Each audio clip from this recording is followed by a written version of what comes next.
right there. Do you want me to sign in the Zoom people? Yes. Oh, that would be great. Okay, I saw one. Okay. Do you need to log in? Don't Yes. log me out, please. Okay. Open an incognito browser, go to the three dots on the far right. And go to there. Yep. And now log in. Okay. I'll be right back. I gotta start my session upstairs. So should we just start when we're ready? Whenever it's recording started. Yep. Sorry.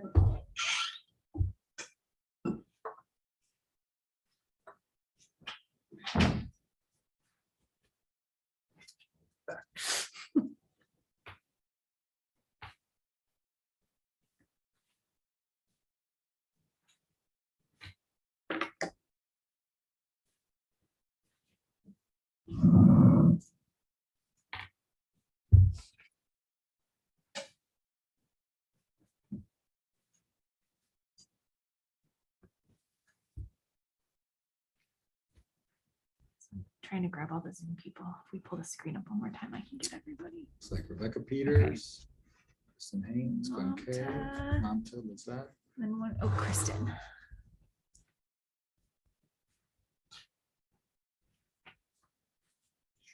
Posting.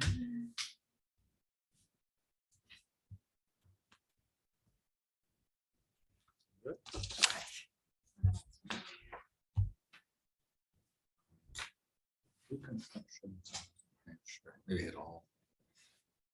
I said incognito.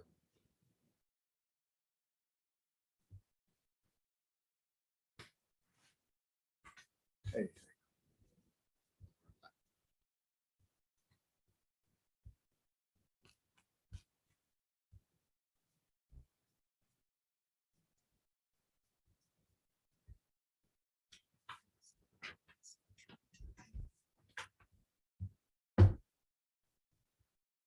Great, okay.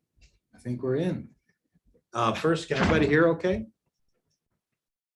Excellent, okay, welcome. Thanks for coming. It's good to see some people I haven't seen in a while in person, included Allison and Gwen. I don't think we've seen each other post-COVID, so good to see you this way. I'm sure it'll be on campus soon. Thanks for coming to our session about restarting education abroad at SUNY Oswego. Next slide. So I'm Josh McCowan. I think I know everybody, and I met Rebecca, I think, when you just came to campus a few years ago. I don't know, maybe on a Zoom. But no, I missed you. It's just been like ships in the night. yeah, we tried, maybe. We tried, but there are the people listed there are the people working on education abroad at the current time, and I'll talk a little bit about some of our COVID issues in terms of staffing and structure. But I'm Josh McCowan. I'm joined by Megan Croft, and I think Lizette Alvarado is on the call, and we still work with Aaron Pritchard and Amy Wallace in the international office. So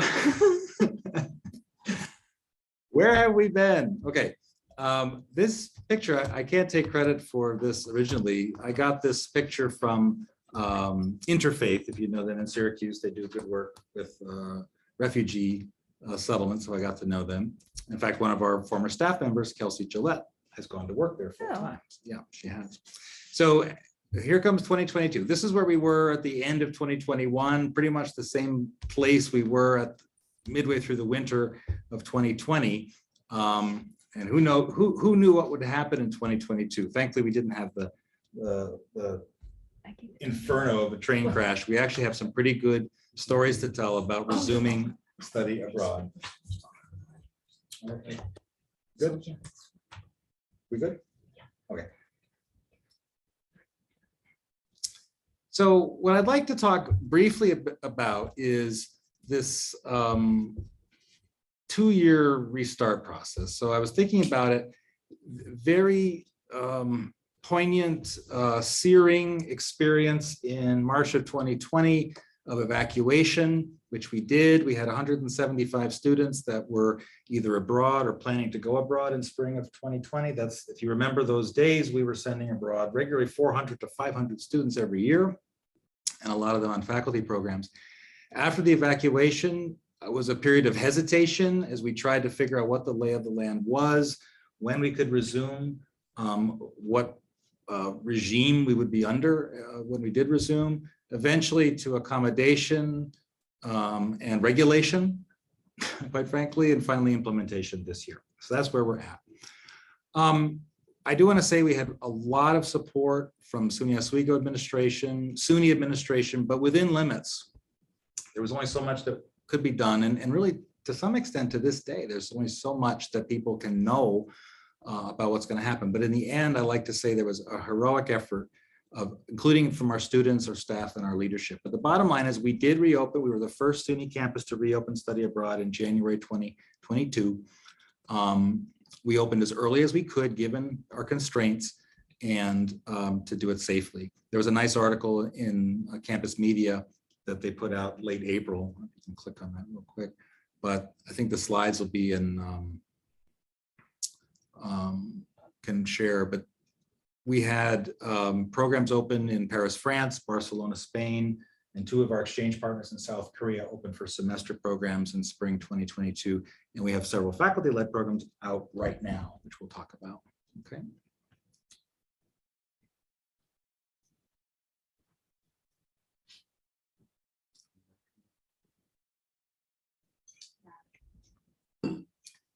Got us off the slide. Yeah. We're getting back in the slideshow here.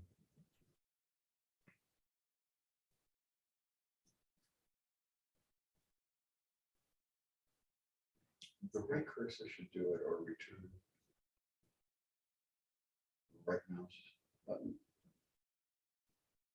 Sorry, folks, right back at you. What happens when you hit the I'm right not button? sure. I'm not using this computer, I'm using Mac.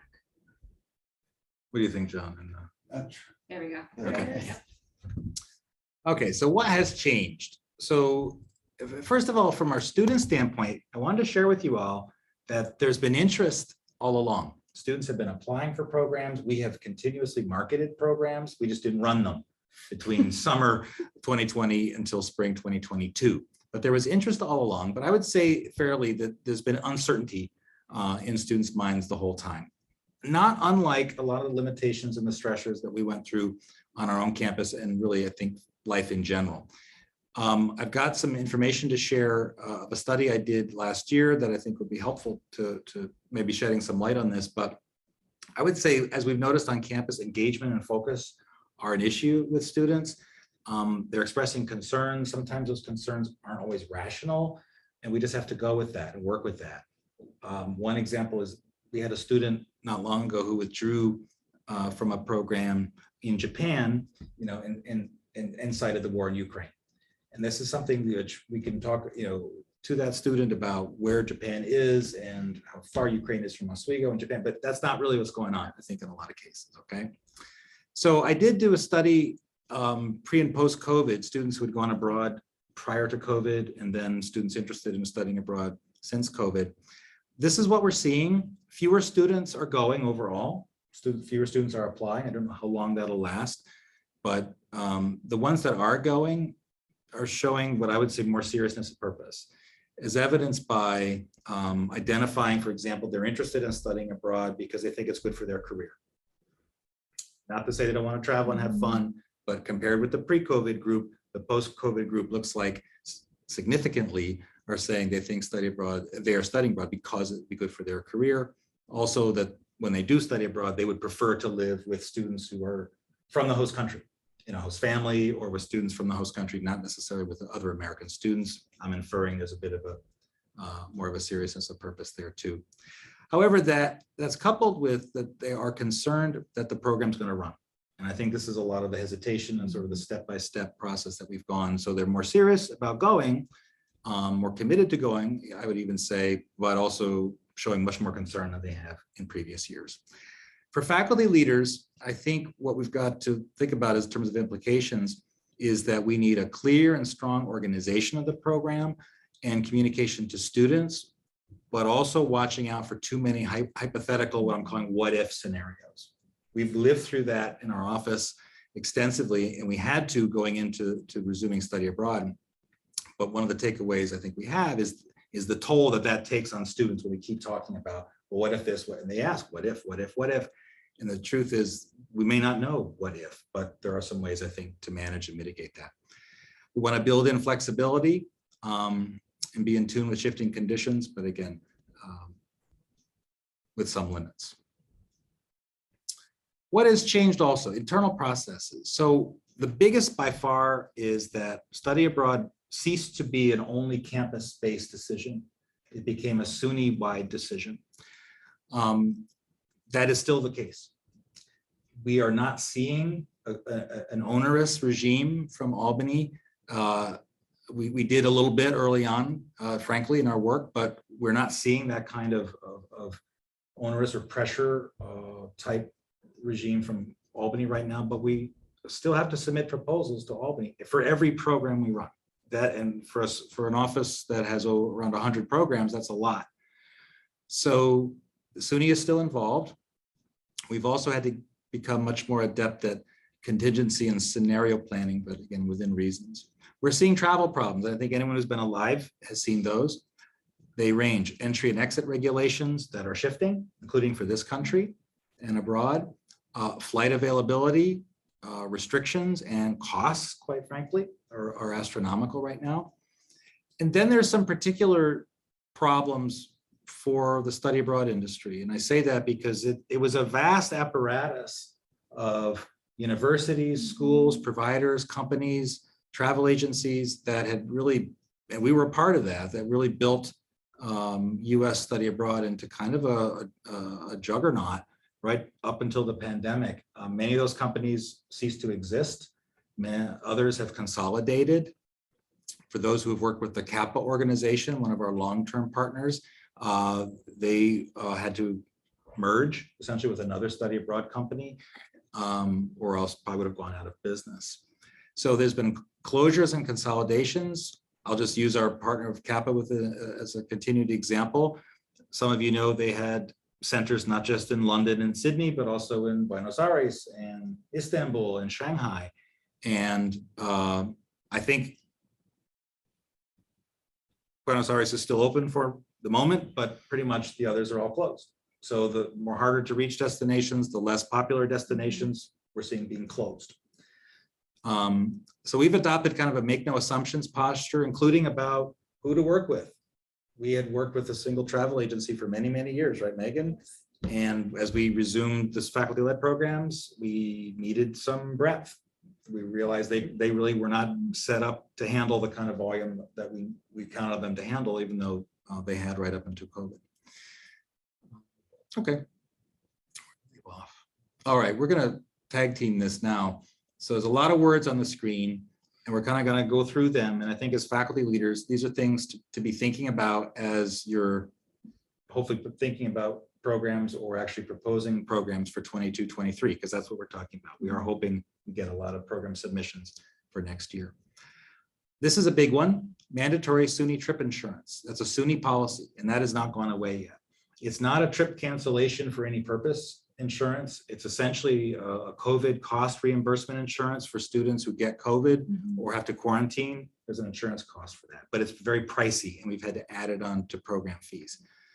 We found though that it's pretty useful for faculty leds because it's one thing if you're abroad for a semester, maybe you could take care of yourself if you need quarantine, but if you're only abroad for a week and you need quarantine, what are you gonna do, right? Yeah. So this insurance can actually help you with that.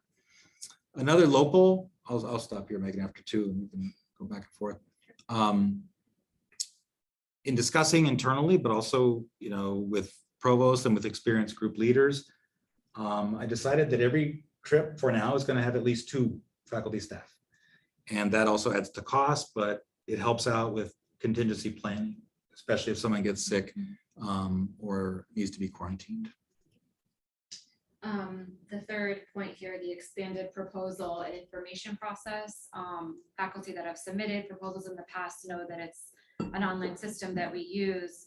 SUNY actually required us to submit petitions for program approvals for spring. So there's a lot of extra questions that faculty will need to answer about on-ground contingencies, lodging for quarantine, entry requirements, etc. So that's something that faculty should be expected to have information on when they're asked at our office.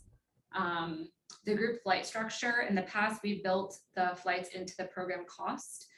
We've always made the flight arrangements with our travel agent. So moving forward, we will still be making those flight arrangements. We don't expect faculty to do that. However, what we're doing this time around, because flight prices are so volatile right now, is we are going to be booking the flights closer to departure and then collecting that fee from the students at that time, rather than building it into the program cost. This is something we piloted for this past semester and it worked out incredibly well. So we plan to move forward with that indefinitely. Yeah, the volatility was one thing, but the other was, would the program run? And we were used to planning programs 9 months in advance, assuming they would run. So not only was there COVID concerns or general travel concerns, but then this sort of overhang, will SUNY approve these? And so we didn't want to get stuck holding flight tickets or putting deposits down. Not to mention, from our sense, airlines were not quite ready. Travel agents weren't quite ready to make bookings well in advance on this stuff. The fifth point here, the flexible or promotional itineraries. In the past, if you've done a program, you know that we try to get as much of the itinerary up on our program brochure online as possible. This spring, I decided not to do that because I didn't want students to have expectations that maybe wouldn't be met while they're on ground. So moving forward, we will not be putting up the itineraries. That being said, we do expect faculty to submit itineraries to us so that we know where they're going to be and when they're going to be there. So structure, but not like detail. Correct, and not communicated from our office to the students. It's more faculty will tell the students more on ground, what are we doing this day? The sixth bullet point, the budgeting for 8 students. This is something we've decided to move forward with in terms of making sure the program is financially viable for the students and for our campus. In the past, we would budget for 15 students to 20 students. We've decided that in order to capture realistic data, we need to budget for 8 students. Obviously, there can be more students going on the program should the faculty be allowed or able to take more students. But this will increase the price per program. And that's something that faculty should be aware of. If you've done a program in the past and are doing basically the same thing, the cost will likely be exponentially higher. And as example, this spring, right now, we have an art program to Italy. Ben Etner, Rick Metzger has joined that. That has exactly 8 students, that might have gotten 12 or 13 in prior years. A communications program has 5, and I was able to run that one. Another program has 12 or 13. So we're not right away. We're not seeing the 2025s. We have programs that have 40 students. So 8 seems like it's a pretty good middle ground. Yes, and so for number 7, the risk tolerance advisement. This is something that I think, our office has been much more involved with not only the students, but also faculty. Josh, I don't know if you want to talk more into that. Yeah, this was odd. I say SUNY recommended because it's not one of those mandated policies, but it's strongly encouraged within the SUNY study abroad community to have very frank, candid conversations with students about what risks, even if it's not risk, what uncertainties they may face and how comfortable they are with that. Financially, that matters, so students can hopefully have that conversation with us before they put deposits down, before they pay for a program, and before we commit to costs on their behalf. And so we've had this kind of give and take, almost like a 2-step throughout the year, where we're talking to students, at least sharing as much information as we have, assessing whether or not they're able to tolerate that uncertainty and risk, like the example I cited about, concern about the Ukraine war. In some cases, they just back out, and we do not penalize them for that up until the last possible minute. So we found it pays for us to have that conversation sooner. And there is a form that they sign off eventually that I understand these uncertainties and risks right now. And the vaccine information collection, that's something that SUNY has mandated. We collect information, make sure all of our study abroad participants and faculty staff are vaccinated against COVID-19. So our office does collect that from the students, and then I collect that individually from faculty prior to the program departing. This slide here just kind of touches on the travel insurance that Josh mentioned. This policy was mandated for spring semester programs, but we have decided to continue it for faculty leds for the reasons that Josh indicated. Should a student need to stay back, this trip insurance will cover that if it's due to COVID-19. One thing to mention is that faculty and staff are also covered with this insurance. So should a faculty test positive while they're overseas and need to stay back, this insurance will cover them as well.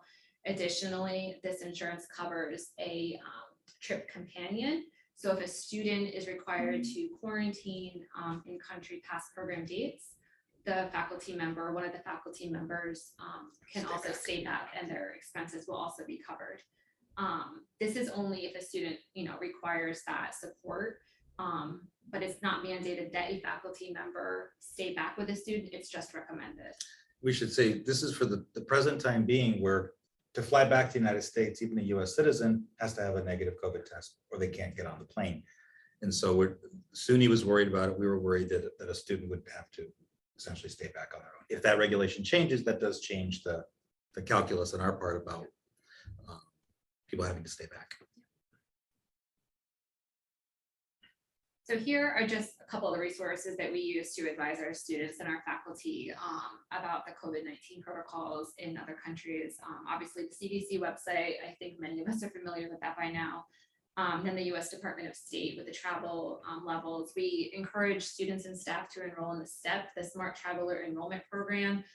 They do this, you get updates on in-country specific information. Can I say something real quick? Sure. So one of the factors that we were working on this year was a risk assessment tool that SUNY came up with, like a calculation, RAT. It was the RAT, as we called it, the risk assessment tool. And one of the things early on was that the US government was rating almost everywhere in the world a level 4 do not go. All right. And that was really skewing the scores, and therefore almost nothing was approvable. And so over time, and this is not necessarily a good thing, but over time, the State Department and the CDC have kind of decoupled their ratings. And so what was happening was that study abroad providers and universities were just not following the do not travel advice. And that's not a good thing policy-wise for us to say we're not listening to the State Department's advisory. So there's some flux. We talk about shifting conditions. That's been the case within the US government, within New York State government, and with the private sector too. One of the tools also that SUNY came up with was called a COVID-19 acknowledgement form. And this outlines a lot of the policies that SUNY has to follow in order to send students and faculty abroad. Students are required to fill this out prior to departing on their program. And then over on the right side of the screen, it just kind of gives a little bit more information about the vaccines that are required in order to travel abroad, how quarantine works, overseas, and then traveling while abroad. We just encourage students and faculty, obviously, to research their location to find out what the requirements are to enter and to leave. Well, I put over there also to test or not to test during the program. This has come up several times, and I'm curious what the faculty in the audience think about this, but we have programs overseas right now. We've had very frank, almost gamified conversations in our office about what should we do? Should we test during the program? Should we not? And I have erred on the side of do what is required. Okay, if it's not required to enter Italy or France with a negative COVID test, which it currently is not, but it is required to come back to the US, do what's required. If you tested the entire group on day 1 or day 2 of the program and you had exposure, what would you do? Would you go back to the hotel for the rest of the week? Right? There are real implications to that. But managing sick students, that's always something we've been doing. So whether they're sick with COVID or sick with something else, if someone is sick, obviously we have insurance and we have ways to handle that. But I'd be curious what others think about that. It's come up each time we run programs. Should we test people throughout the program? And it's a rather tricky subject. I should say we don't test everyone necessarily on campus. What should we do? So I was talking before about the sort of the what if scenarios. And this is an attempt to say, okay, what can we focus on? What can we make decisions on? and what do we need to communicate about. So communication is key. Our office has revised our emergency communication plan that all faculty leaders get. It's current, it's updated, and it relates to COVID because some of the scenarios were very particular for COVID and were much more likely given the exposure. So, count on that. Also, the pre-departure planning meetings. We always have had those, at least for the planning, but besides the planning meeting, we're also having a day before meeting or week before departure meeting. What are the latest regs? What are the latest issues in the country that we're going to? And those have been very productive. Working with on-site partners whenever possible. We loved, in fact, we pioneered faculty-led programs that faculty leaders had tremendous agility and discretion over what you did and where you did it. But wherever possible, we are saying, let's work with a partner. If it's not a university that we know, maybe it's our Paris program director, our Barcelona program staff, our Kappa program partners, other partners, so that there's at least an infrastructure that we can count on. But in some cases, when that's not possible, we still work with it, but whenever possible, work with partners. I mentioned about uncertainty and flexibility. It was interesting to hear the speaker yesterday in the academic affairs retreat talk about that. Too much flexibility actually creates more stress. And so our sort of examples here of making clear and organized decisions, even when there is some ambiguity and discussion behind it. So for example, in the Tanzania program out of biology, we discussed this with the faculty, there would be literally no deviation from the program itinerary or the program site. So the what if someone goes to town, they're off the program. What if someone, they can't do that, right? Wherever possible, this came up, what if roommates, when someone tested positive, we are moving towards wherever possible, single sleeping arrangements. It's not always possible, but wherever possible. I mentioned the multiple levels of support in several of our program site, masking protocols when enforceable. This is something that I think we should talk very frankly about. If we set a tone as a program where faculty leaders say, and a student agrees in the airport, on the flight over, we are going to be masked. If we agree to that and there's a frank discussion about that, you can enforce that. But if the airplanes are not enforcing it and airports are not enforcing it, it could put the faculty leaders in a very awkward situation right away of a student not following a rule or an expectation. And what would we do in those cases? So we have to, I think, be very open about what's required, what's mandatory, and what makes good sense. And these are somewhat shifting. I won't go through all those, but yeah, I think we covered the local conditions. Now, how to propose. Okay, so some of you may be familiar with our website. If not, this is our main screen. When you go to oswego.edu/international, to propose a program, you would click on where it's circled, faculty information and resources. From there, you'll see this screen. And then you would submit a program proposal. And there's other information in here too that you can kind of read through pertaining to the travel grant that Josh, I think, will touch on in a minute. Once you click on submit a program proposal,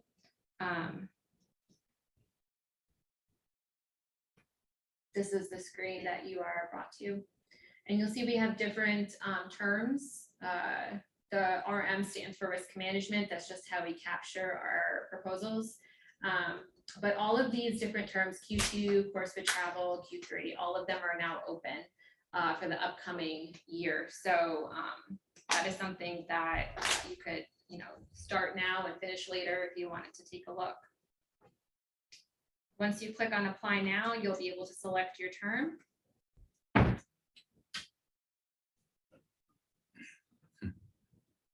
And then this is where you will either log in. If you've done a previous program, you have a username, it's your Oswego email address, and then your password. If you need help resetting your password, just let me know. If you have never done an account before, you would just click on create account that I've circled here.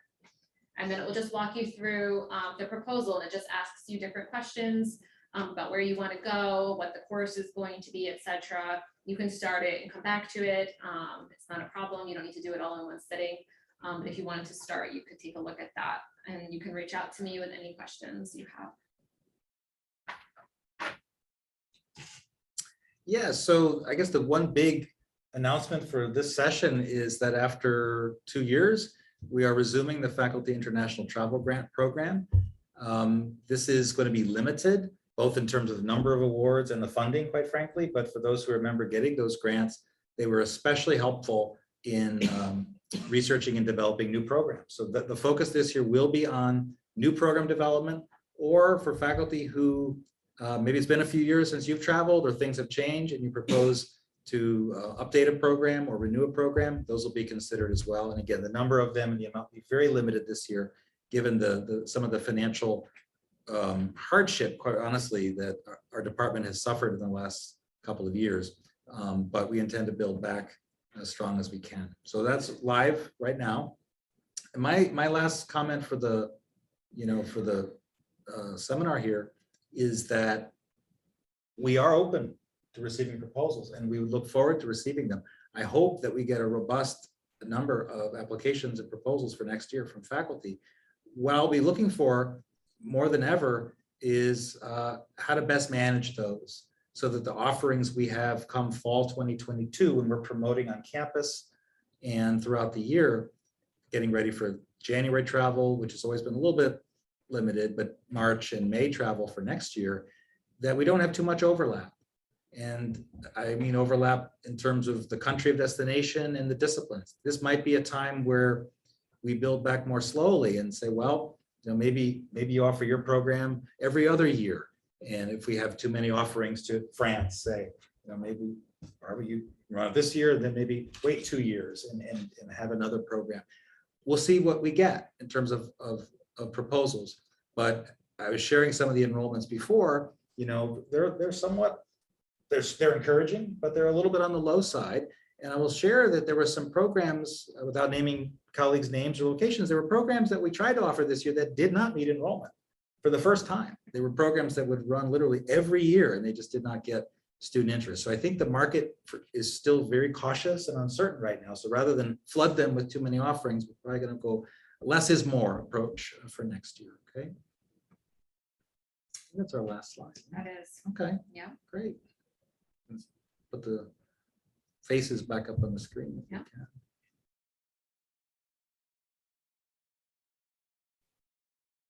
There they are.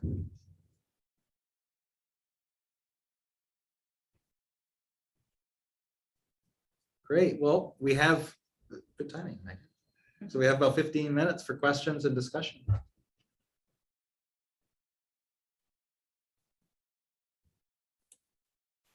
Josh, I have a question.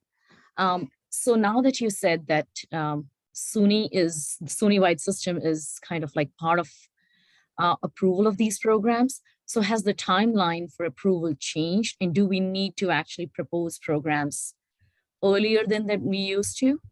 That's a great question, Mamta. The blunt truth is we were much later in receiving proposals and getting approvals this year. So in a perfect scenario, yeah, we'd be getting early proposals, so we could do early approvals. But we don't know what spring 23 is going to look like. If conditions shift, it almost is kind of counterproductive, if you know what I mean. Mm-hmm. So what we found this year, I think the later it's actually better for us in terms of real-time information. Now, I don't want to discourage proposals. Get them in if you're ready. But on the SUNY thing, just candidly, we know the SUNY International Office people very well. They approved everything, folks. And in some cases, they, sent proposals back because, I's weren't dotted in the right places and T's were dotted. They had to, cover their backsides too a lot during the past 2 years. But in point of fact, they approved everything. And there was nothing, because I think there was enough discussion and responsible program submissions that there wasn't anything for them to reject. I suppose they could have. Yeah. So I'm not actually worried about SUNY rejecting programs, the SUNY Office of Global Affairs. They're very good people, very professional, responsible people. And they don't particularly like this role either, but they have it for now. I also think it may continue. SUNY may just want to know where everybody is, whether it's an urgent, COVID issue or just knowing. I remember years when, an incident would happen in somewhere in the world and SUNY would scramble to know where are our students, so they may just want to know anyway where people are right now. But I'm not worried about approvals from SUNY folks. But we may have to sort of follow their guidelines for the foreseeable future.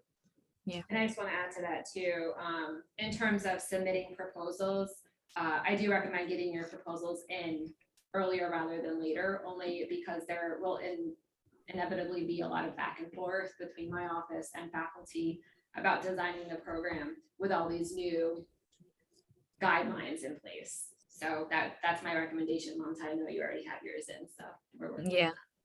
What we, I think, realized through this process is we were really good at this, and the faculty on this call were really good at it for many years. So we would never have submitted a proposal to SUNY unless we felt comfortable with it.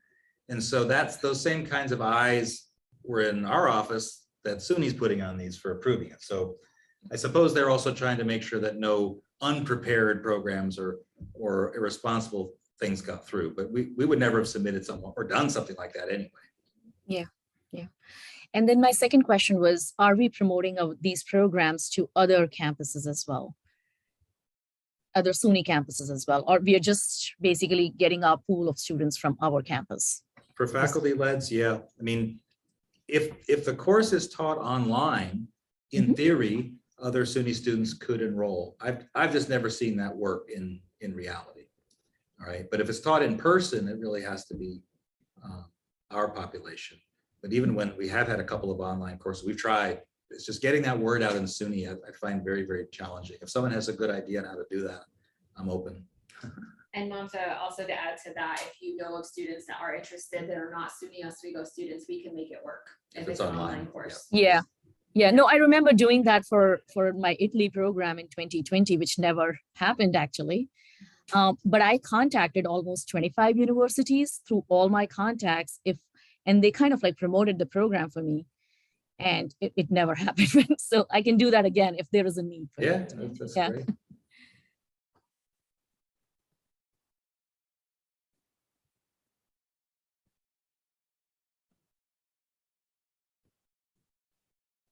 Other questions or thoughts or ideas? I have a question for you, Josh and Megan. So when students do come to you inquiring about study abroad opportunities, what kinds of things are they asking about? What parts of the world are they most interested in these days? What kinds of topics? By the time a student comes and talks to me, they've already talked to faculty about programs.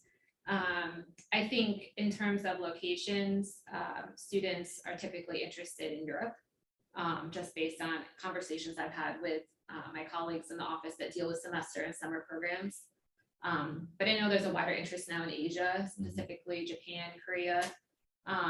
So I know that those locations are probably going to be growing in number of students. And you know, Tanzania was huge. I mean, yeah, Tanzania, it was our biggest faculty-led program this spring. We had 11 students sign up for that, which may seem small in comparison to other years, but for this year, it was pretty significant. It just shows that I think for Karen and Kamal do a phenomenal job with that program and out of biology, and to me, it reinforces the power that faculty members have to really inspire students to go. If the program is well run, and by the way, the Tanzania program is very expensive also, but they had a full program. And so it really reminded me, it was very heartening, in fact, that faculty members who inspire students and get a good organized program that's accurately presented, including any restrictions that are on about in terms of behavior, what you can do while there, students still want to go, and they will go anywhere with the right leadership, I believe. Maybe not Russia and Ukraine right now, and seriously, I feel about that. I also feel there are places in the world like China where we cannot go. So we are faced with some restrictions beyond the norm. A colleague of ours proposed going to Turkey next year. And I'm thinking, how close is that to the war zone? So these are thoughts that are in our minds, COVID and other tensions. So there are more restrictions, but I wouldn't let any, if you have an idea, I'd rather hear it. And is the Tanzania program run every year? It was before COVID. Hmm. Yeah, it was. Yeah. We've had a really diverse array of programming in the STEM areas. One of the greatest programs that we have to wait on, the School of Business had a tremendous student research conference in Shanghai, China for many years. That's going to be on hold for right now. China's just not a viable location. So there are unfortunately some places where we can't go to, but I'd rather think of, starting from the standpoint of propose it, we'll discuss it, we'll try. Well, thank you. I mean, my area is Southern Africa, so I'm really only ever thinking about Zambia these days. And I just don't know how much interest there is on campus. And if, I don't think I can pull people away from a well-run Tanzania program. So, Those are all have to biomedical. expand the pool. Yeah, the Tanzania program is upper division bio credit, so you might have a market. That's a really, really good example of, when I say no overlap on discipline, if there was another upper level bio course, to Zambia and one to Tanzania, I might say, what can we do here, guys? But I'd love to talk to you about it, Rebecca. Oh, I look forward to it. It's gonna be great. Gwen, what are you thinking about these days? I'm thinking with Eve about possibly China, which right now, of course, is not going to happen, and also potentially doing something in Israel. But I've been in talks with Karen about her course, so there would be also same location but very different foci.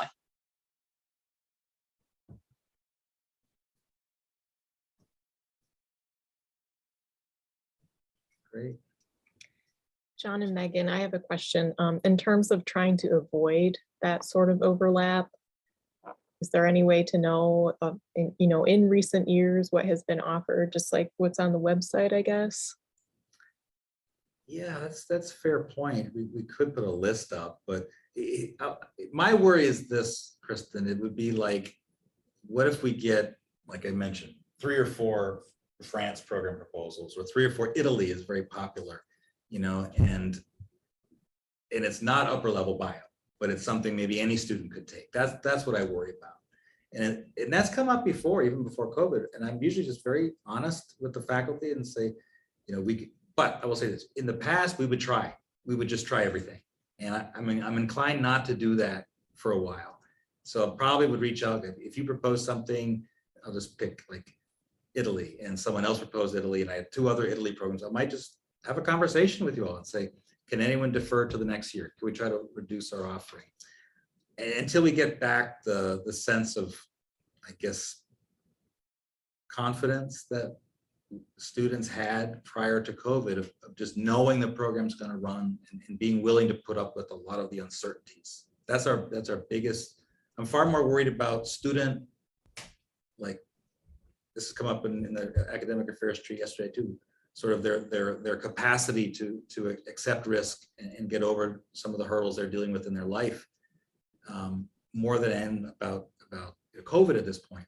We just don't know if students are going to have that in as many numbers as they used to, where we can have 3 programs in Italy all in the same year and they all run because we had enough students. That's what I worry about.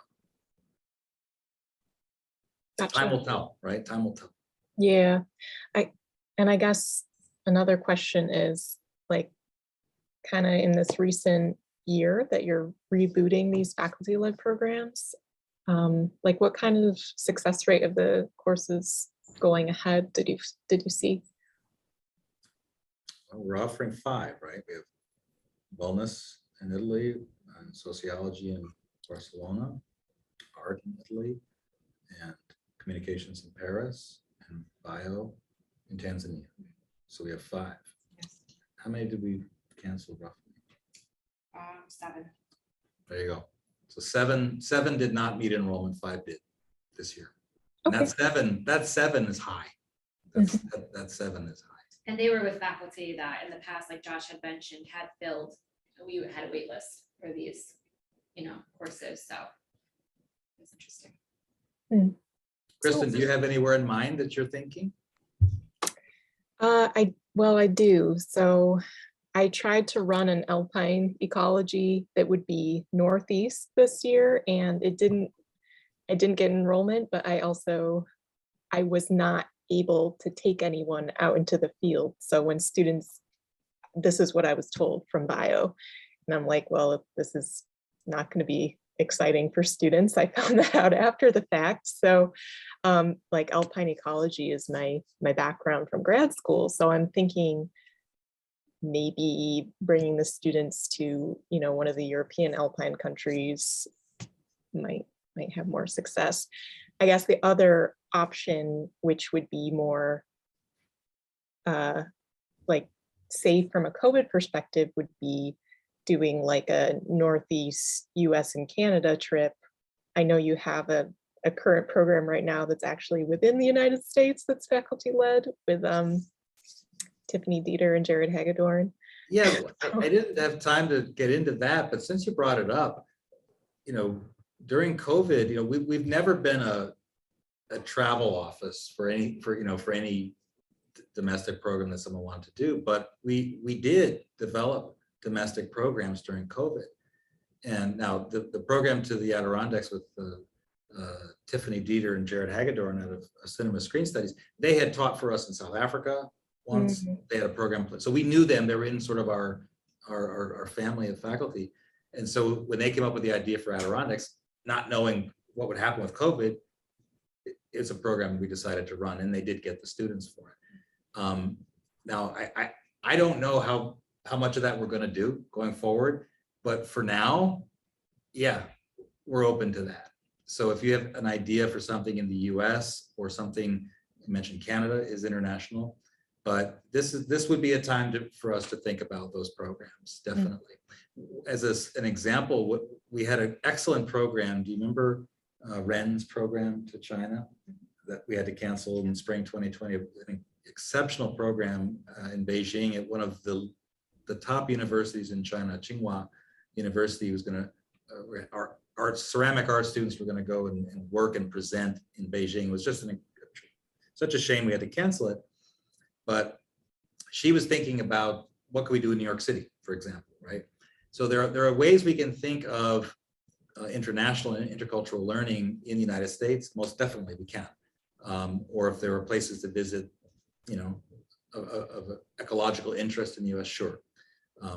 We'd still love to keep the focus of our work on international education, but for right now, yeah, we're open to those things, Kristen. We did that with Juliet's Alaska program. That fell. Oh yeah, we had a Hawaii program Yes, we did. planned and an Alaska program. Yep, for the same reasons. But Hawaii had very strict COVID restrictions. They were very hard to get to. So actually that proved to be as difficult as China was. Yeah. Yeah. Okay, I have another question. I'm so sorry to dominate. This is my last one for now. When I was in college, I did a study abroad program with a sustainability focus, and the program itself built in like carbon offsets into the program cost. Have you ever done that kind of thing, or are you open to that kind of thing? I look forward to the next conversations we have, Kristen, because and I see Lizette's on the call if she still is. There was a committee that formed within SUNY. During COVID, there was a lot of very talented, motivated people who didn't have a lot of programs to work on in SUNY. And a committee formed on this, and they came up with a really good list with following UN SDGs, actually, not just for sustainability, but other areas of the SDGs as well. That is where this field is going, for sure. So have we? No, but we are poised to do that. One of the things I find concerning is that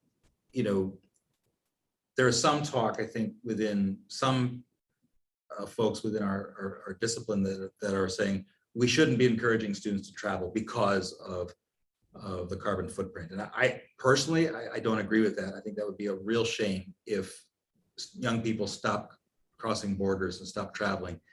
But there are things we can do to offset that. So I like exactly what you're thinking, and there's a lot of work's been done in SUNY that we are poised to act. So that would be a great, you'd be the first formal, but I know Lisa Glidden and Tim Braun have done a program focused on sustainability in Ecuador. And we certainly have had environmentally focused programs in Bahamas and, or I think it was Bangkok.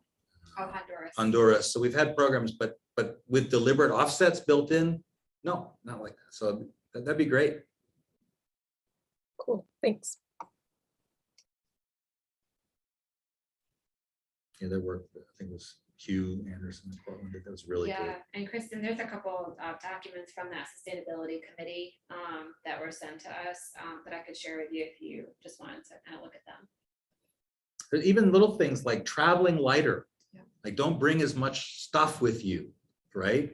So the planes aren't burning as much fuel. I mean, there's some very practical recommendations that they've come up with. It's really cool. Great. Are we good? Okay. If you could just click on more and then stop recording. I appreciate everyone's Don't- attendance. Okay, yeah, Stop it, right? the stop right there. Stop. Thanks very much, everyone. Thank Really you. appreciate you coming.